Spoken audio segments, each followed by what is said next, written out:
Good afternoon, everyone, and welcome to SiteHawk's latest educational webinar in the GHS Transition Series, Real-World Impacts of GHS on SDS Management, Labels, and Hazcom Training Programs. This webinar will last about 30 minutes or so, and if time permitting, we'll answer as many questions as we can at the end of the presentation.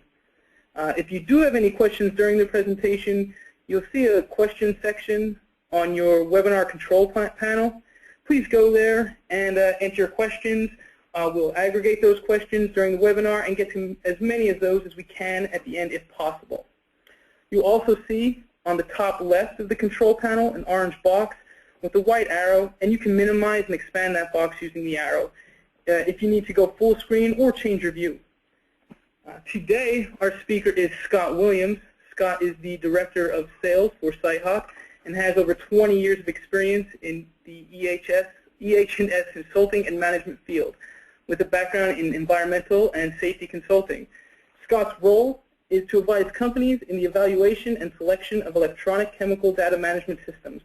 And with that, I'd like to hand it over to Scott. Thank you, and thanks everyone for joining us today. As always, we appreciate your time and hope that you get value about this changing regulatory climate that we live in. And in a nutshell today, we're going to talk about some of the real-world impacts, specifically get into some of the details on what's changed from a safety data sheet, management-related concerns, labels, what's changing there, and Hazcom training programs, some of the specific information that's out there now that the rule is passed. In companies all across the U.S., employees have jobs that expose them to dangers of hazardous chemicals in the workplace. And the Hazcom standard, or Hazard Communication Standard, which has been nicknamed Hazcom for years, was created by OSHA to protect and inform employees of potential workplace hazards. At the core of that standard and regulation is that workers have the right to know the hazards of the materials in the workplace. And recently, OSHA finalized updates to this standard to make it easier to recognize hazard warnings on container labels and to standardize the material safety data sheet. This updated standard, which was nicknamed Hazcom 2012, or the Right to Understand, aligns with the globally harmonized system of classification and labeling and introduces an internationally accepted set of label warnings in a standardized 16-section SDS format. So going forward, workers will know not only about potential hazards, but they'll better understand what the warnings mean, what to do if exposed, and how to protect themselves. So specifically in the webinar today, we're going to give an overview of what GHS is and the status. If you sat in on our previous educational webinar, some of this information early on is a bit repetitive of what we talked about, but for this webinar we want to make sure we gave a good overview briefly of GHS. We're going to talk about specific changes to the material safety data sheets, to labels, and to Hazcom training programs, and then offer a few transition tips towards the end that may benefit you and your organization as you move towards compliance with the new changes to Hazcom. So with that, we'll jump right into the GHS overview and status. The globally harmonized system of classification and labeling chemicals is really geared to connect the chemical world. It is a standardized approach to defining health, physical, and environmental hazards, to classifying those hazards by prescribed rules, and then a standardized approach to communicating those hazards through the labeling and standardized formats found on safety data sheets. More importantly, please note that GHS isn't a regulation. It is a guide for national chemical safety programs to follow. And as we talk about what's happened across the world in just a moment, you'll note that what OSHA has done is incorporated the elements of GHS into our current Hazcom program without modifying the overall structure or format of Hazcom, the 1910-1200 regulation. So before we get too deep into GHS, I always get asked, why do we need GHS? It's actually a really good question. The simple fact of the matter is that every country has different systems for communicating hazard information. Every organization may have slightly different systems or methods or information that they are communicating, and there isn't a lot of consistency. So one of the benefits to GHS is to make consistent systems for workers handling hazardous chemicals, to reduce costs to governments and industry for complying with a wide range of systems and information and label processes and methodologies, in essence to enable better communication of that chemical information, a more standardized message out there on the hazards of particular materials. The bottom line, OSHA's mission and ours in the safety and environmental world is to protect workers and to increase our business. So you'll notice that the last bullet on this website is to increase international trade. One of the main drivers that we see behind GHS was so that the U.S. could maintain a competitive position in the world. So as other countries across the globe implemented GHS and required specific format and content on safety data sheets and labels, U.S. manufacturers have to work within those methods. And so a consistent message, while GHS isn't 100% consistent across all regions and countries, it is much more organized and much more consistent from a rules-based perspective than anything we've had before. A quick overview on the global adoption, where countries are. In this world, we do business. Either our products go across the ocean or across the border to some other country or facility, or our raw materials come to us from some other part of the country or facility. And you'll notice on this sheet that Europe is well down the path. They have met all the requirements for pure substances as of December 1st of 2010, and mixtures will be June 1st of 2015 for full compliance with their adoption of GHS into their REACH programs. You'll notice Australia is implemented, New Zealand. Japan was one of the first, and they even went through the process of classifying ingredients or pure substances to help that process. China is down the path, as is Korea. So we get asked more often about Canada and Mexico. Canada is a few years behind the U.S. in implementation. The last we've heard was that they are 3 to 5 years behind the effective dates, which we'll talk about here in just a moment for the implementation here in the U.S. Mexico did publish a non-mandatory standard last year saying that they would accept UN GHS formatted safety data sheets and labeling information. So the good news is any updates that occur here in the U.S. will be accepted across both borders. And then as Canada updates their WMIS standard, the GHS will be implemented there in the upcoming years. So the OSHA perspective has not changed. In essence, they revised the Hazcom standard to align it with GHS, and this was 18 years in the making. They wanted to maintain the current framework for written programs, training programs, and basically enhance protection. That consistent message across the board, if you think about the benefits, training should be more consistent, information on safety data sheets should be more accurate and consistent, and that will in turn allow a safer workplace, and that's OSHA's mission. Their timetable was that the public record closed back in 2010. The actual rule was published on March 26th of 2012. The effective date was 60 days from there, so we're on that timetable. From an enforcement perspective, one of the key dates that everyone needs to keep in mind is that as of December 1st, 2013, that's next December, full compliance with the training requirements are required. And then the overall full implementation of all aspects, including workplace labeling, is by June 1st of 2016. Now the good news is, or the bad news, depending on how you look at it, is that during transition you can comply with both the current or the new rule. Both are sufficient and both are acceptable. It's one of the things that we need to think about in industry is dealing with a manufacturer that updates their safety data sheets to the current format while having manufacturers who have old safety data sheets or labeling requirements. So for a time period, you're going to have to deal with both systems, and that really is where the training will be most important. So I mentioned the effective dates of this. I want to go through the calendar very briefly so that everyone has these in their mind and on their going forward agenda. December 1st of 2013, training has to be provided. That is on the employer. On June 1st of 2015, compliance with all the modified provisions of the final rule, with the exception of shipping containers being properly labeled with new GHS information. That date is pushed out to December 1st of 2015. And June 1st of 2016, alternative workplace labeling and the Hazcom program has to be updated and fully in line with the new GHS updates to Hazcom. And you have to provide additional employee training for newly identified physical or health hazards. And those are specifically, there is a new combustible dust. There are new definitions for pyrophorics and simple asphyxiants. Now, again, that last note that you see on the screen is that during the data transition period, you can comply with either of the current or the new GHS integrated rule for Hazcom.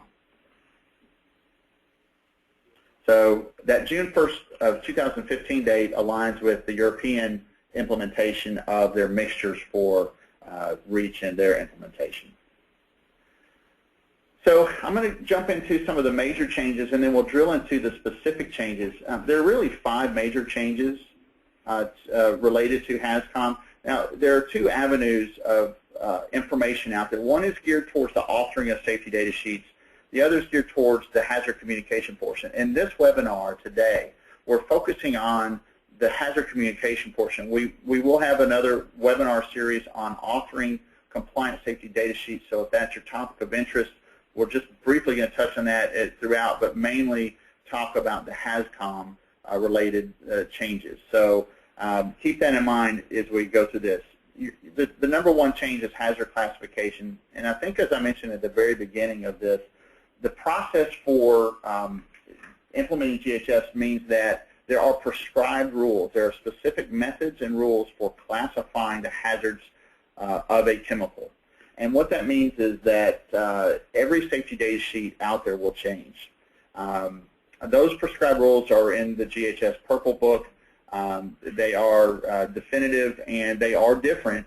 In the past, I know that either 0.1% or 1%, depending on the level of hazard, whether it was a carcinogen or just a hazardous chemical type approach for adding ingredient information, for example, on the safety data sheet. That has now changed, and there are prescribed rules that may result in more disclosure of ingredients on the safety data sheet based on the classification of those actual ingredient hazards. So the next major change is the MSDS, and I'll drill into that specifically. We'll talk about labeling specifically, and then we'll talk about communication and training combined, because those topics are really the most significant when it comes to hazard communication. So how will the MSDS change? Instead of MSDS, it will be an SDS, a safety data sheet. So first and foremost, the name changes. All those binders that say MSDS, all the marketing literature that's out there will have to be changed.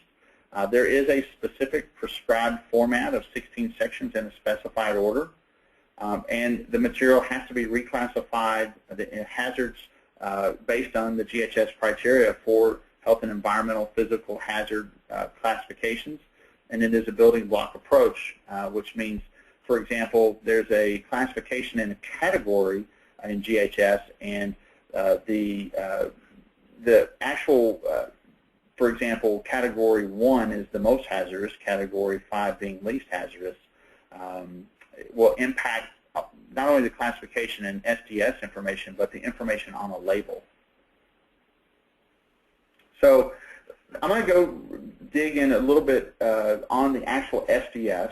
As I mentioned, there are prescribed rules for classifying the hazards.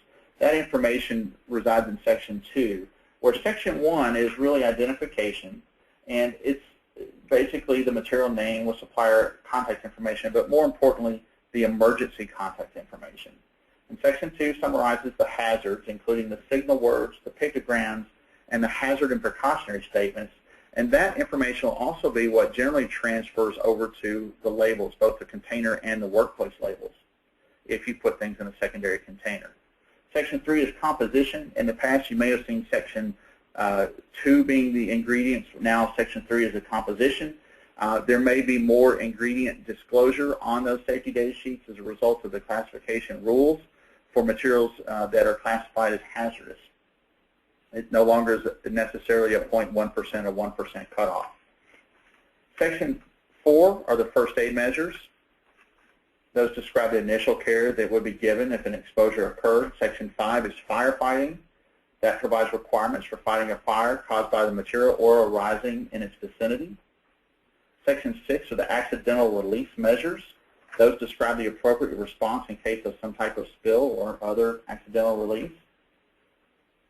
Handling and storage is Section 7, guidance on safe handling and storage, and Section 8 are the exposure controls. For example, PPE, personal protective equipment, that type of information. Section 9 are the actual physical and chemical properties. Any information known as far as the property makeup will be added to this section to help easily identify the material. Section 10 is stability and reactivity, describing the conditions that cause that material to be unstable or reactive with exposure to air or water, for example. Section 11 is toxicological information, and that is generally intended primarily for the health professional providing health hazard testing or results. Sections 12 through 15, the ecological information, the disposal considerations, the transport information, and the regulatory information are not going to be enforced by OSHA as they're outside their bailiwick. However, we understand, obviously DOT has already adopted GHS and EPA has it under consideration. So we're assuming that information on those sections should also begin to comply, if it doesn't already, with some of the GHS information out there. And finally, the last mandatory section is Section 16, which includes other information, details on who prepared this safety data sheet, date of last revision, things along those lines. And so with the new format and content, workers in the U.S. and eventually worldwide will much more likely to have the same simple, concise information that they need to understand how to prevent injuries, illness, and save lives. So here's an example of the pictograms. I mentioned those earlier in that there are signal words, pictograms, and HMP statements. Now, the signal words, there are only going to be 2 of those, danger and warning. You may have remembered seeing caution in the past. Danger is used for the most severe hazards, such as mass explosion or extreme flammability or severe skin or eye damage or even fatality. The word warning is used for less severe hazards, such as a fire hazard or harmful to the health, such as skin irritation or even narcotic effects causing dizziness or drowsiness. If there's no signal word that indicates a minimal or no hazards, you'll notice that in the pictograms, each pictogram is required to have a red border, and in the labeling, you must include the associated H statements describing the hazards and the P statements which describe the precautionary measures needed when using that material. So, for example, a quick run through of these pictograms, you'll see the health pictogram, the upper left, indicates hazard to health like internal organ damage, cancer, or genetic defects. The flame is corrosion. The corrosion there in the center is severe skin burns or eye damage. If you look at the lower right, for example, the skull and crossbones, that material is fatal or toxic if swallowed, inhaled, or even in contact with skin. The exclamation point there in the upper right corner indicates material causes skin, eye, or respiratory irritation or is harmful if swallowed, inhaled, or in contact with skin. The flame there in the upper center, material is a fire hazard. And again, the gas cylinder there in the middle left, materials under pressure may explode if heated. And then the bottom left, the flame over circle, materials an oxidimer and can cause or intensify a fire. The last thing that I didn't talk about was that the environment, that is non-mandatory according to OSHA. And however, simply because obviously the environment is EPA's bailiwick and not OSHA's, it does communicate the material is toxic to aquatic life, but manufacturers may choose to use this, and you may see this on your safety data sheet. So we talked about the safety data sheet. We talked a bit about some of the definitions and information. Let's talk specifically now about the changes to labeling. No longer labels are performance-oriented. They are going to be standardized with specific signal words, hazard statements, precautionary statements, and pictograms. Here's an example of a current workplace label on the left. That's the NFPA Diamond. Also, many manufacturers use an HMIS workplace label. On the right, you'll see a GHS label. You'll notice that currently the standard requires a material identity or hazard warnings and supplier information. The new standard requires a product identifier, the material name, the signal word, the hazard statements, precautionary statements, and pictograms have to be co-located together on that label, along with supplier information, and then you can add supplemental information as well. I think I mentioned earlier the red border is required. You cannot have blank pictograms. You cannot have blacked out pictograms. So labeling now is much more prescriptive and prescribed, and that information all filters downstream from the actual classifications of the materials as found on Section 2 of the safety data sheet. So let me back up one step. I want to make one note about labeling as I think about this. The current workplace labels, both from an NFPA and HMIS, have a 1 to 4 rating, which many employees understand, 1 being least hazardous, 4 being most. Now, on the GHS label, it's not the categories don't necessarily have to appear, but it's possible that that information will appear on the label, and it will appear on the safety data sheet, where the category could be, for example, a 1, and that, in essence, is the most hazardous. So a GHS category 1 is the most hazardous, category 5 being least hazardous, which is a complete reversal of our current labeling standards out there.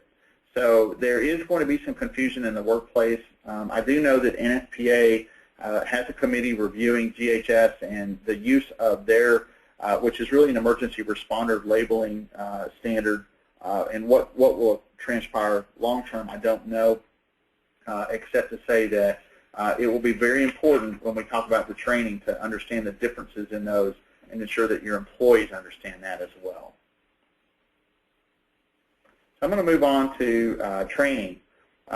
Important note that during this transition period, new safety data sheets and labels will be circulated and managed by suppliers and users. So just as a heads up, if you have a large number of chemicals in the workplace, be prepared for a large influx of new updated safety data sheets with new hazard classifications and hazard information on them. It's important to note that employees will have to be trained on both the content and the format.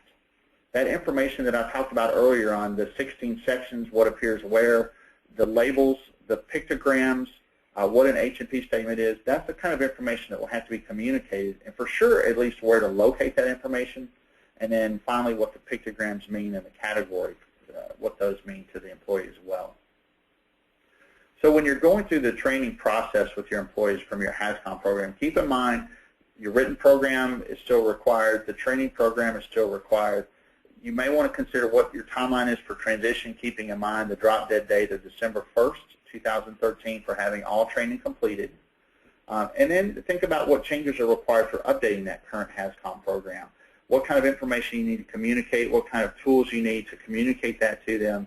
In fact, we have a few questions there on what you may ask yourself on what your employees need to know. How do they access the safety data sheets? It's always the #1 question that gets asked. That won't change. What changes to the safety data sheet? What do those pictograms mean? What are the signal words? What are the categories, those hazard classification categories? And then the ability to read the hazard statements and precautionary statements. There are H&P codes, H109, for example, those sorts of things. So understanding that the labels will change, that the safety data sheet will change, and not just in format, but in the content found on them, is pretty significant in understanding that you'll have to train your employees on these changes. The good news is, once this is done, it should be a much more consistent message going forward as vendors and manufacturers begin to update the safety data sheets using the same prescribed rules for classifying those hazards in the actual material. So I'm getting towards the end of the presentation here. It looks like we're pretty well on track at about 25 minutes, almost 30 minutes. Let's talk about a few transition tips. First and foremost is create a transition plan. Understand what resources are required, understand the calendar, the effective dates, come up to speed on the changes that are occurring in the workplace and in the chemical environment. And then the second part is we recommend performing a chemical inventory. The simple fact of the matter is the fewer chemicals that you have to manage safety data sheets on or worry about training on changes based on the classification of those materials, the better off you are. It's also a good business practice to reduce the amount of chemicals in the workplace wherever possible, thus reducing risk and the chemical hazard footprint of your facility. Use technology where possible to have an ongoing inventory or even break inventories down by area. There are companies that use light work duty employees to perform those inventories. The next step would be to acquire and update SDSs. I will say if you have a system or a provider for MSDS management, you need to ensure that they have or you have a plan in place to ask for the most current safety data sheet in a GHS compliant format. So if you think about the way the new rule is written, OSHA can in fact enforce the fact that your safety data sheets aren't GHS compliant. Not necessarily that the classifications on the safety data sheet are correct, but that the MSDS itself isn't GHS compliant. So you'll want to conduct training, obviously, before the deadline. You'll need to update the workplace labels. We get asked often about, well, am I going to have to go out and relabel all the products in my facility? The guidance that we're hearing from OSHA is that you're not going to have to do that they expect the materials to move through the system by that June 1st of 2016 deadline. And then finally come up with a plan for maintaining your GHS compliance. GHS is one of the type of regulations that as more information is available on the hazard classifications of materials, that information will result in manufacturers reclassifying their materials and thus sending out a new safety data sheet. So it is important to remember to keep your chemical inventories in control and to have a process for managing the influx of changed and updated data. Not only managing it from ensuring that it's available, but knowing what changes have occurred on that safety data sheet and communicating that to workers when necessary. So here's an example of a transition program calendar. I just wanted to throw that into the slide bank as a suggested approach. You'll notice that we have the perform the chemical inventory and establish training content, training employees by the end of next year. You'll be beginning to see updated SDSs from your vendors. You'll need to have a plan in place that prior to the June 1st, 2015 date that you are beginning or understand where your gaps are for GHS compliant SDSs.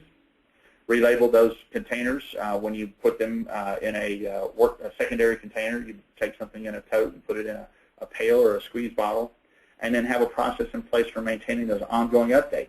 We already see it with our customers in Europe and with the changes that have gone on there since 2010. Information becomes available, manufacturers are updating, new guidance is out on the hazard classifications of materials, and they become obsolete and will have to be revised. And those revisions have to be communicated downstream, just as they have in the past within 90 days of the change by the manufacturer. So another question or two to ask to help you in your transition are understanding if your system handles an expanded framework which allows hazard classifications by agency. We may see a safety data sheet that has EU or Canadian WMIS information on it along with US GHS. The ability to determine if it's compliant with the rules here in the US is important. The ability to understand which pictograms or signal words or H&P statements are there so that you can, for example, look at all the H statements related to carcinogens so that you can reduce the risk associated with the use of those chemicals in the workplace. That I mentioned determining that gap between materials that are GHS compliant and those that aren't. Have some means of an audit report that allows you to determine where your gaps are, which manufacturers have not provided a compliant safety data sheet. Even though you guys on this call are informed on what's going on, there are many, many, many people out there who still are unfamiliar with GHS, and that will continue over the transition period. Make sure that the system has support for GHS labels. We have had discussions with many of the label companies that They are all working towards transition to GHS to provide labels. We understand there are different methods from providing just a standard label stock with pre-printed stickers based on the pictogram to add to that, to having 1, 2, 3, 4, 5 diamond pictograms that your system would print out, to systems like ours which will print the information on a color printer based on the information being indexed off the safety data sheet. All of those are considerations, and labeling is one of the major gotchas that people will have to deal with. For example, you may have one vendor that supplies an MSDS to you that is in the current OSHA accepted format that's good for the next 3 years, and they may not be willing or able to update their safety data sheet yet. You may have to print a workplace label using NFP or HMIS for that material until such time as they update their safety data sheet, while another vendor is providing you GHS compliant information that doesn't include NFP or HMIS. So you may have both types of workplace labels going during the transition period. This is one of the big concerns that we're trying to help understand how industry will best deal with. I mentioned earlier the indexing for EU GHS classification is part of the update process. So one of the things that could happen is you could receive an MSDS from a vendor that sells overseas, and they send you an English MSDS with EU classifications on it. That would not be, potentially not be compliant here in the U.S.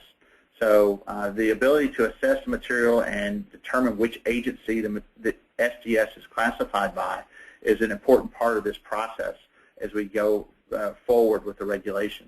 And the good news about that is the information will allow an expanded regulatory list coverage.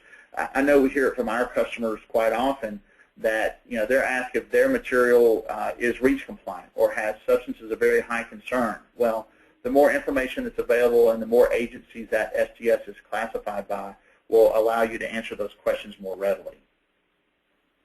So with that, I know I've run long. I tend to do that, Scott. We're at a little over 30 minutes now, and I know we wanted to try to have some time for questions, but we may just have to answer those. I did want to provide some links for everyone from both UN, but more importantly here for OSHA and EPA, DOT, and Canadian information. Also notice the link at the bottom, the ghsinformation.com. That is a public service website that we maintain, that anytime information is available on GHS or is updated, we'll provide that. So that information in this webinar will all be included, which, Scott, if I understand correctly, we're going to send out to everyone, or they'll have the ability to download? Yeah, we'll be sending out an email within the next day or so with a link to the recorded webinar, and you'll also be able to go to our website and actually download a copy of the slides. Fantastic. So I think with that, because we've gone a little bit long, I think we got started a minute or two late. We'll just answer questions. If you have questions, make sure you've sent those in by keying in the question in the box on the right side of your screen. We will make sure that we answer each of those individually, and most importantly, I thank you all for your time for participating in this, and I wish you all best of luck in compliance with this new exciting regulation. Have a great day, everyone.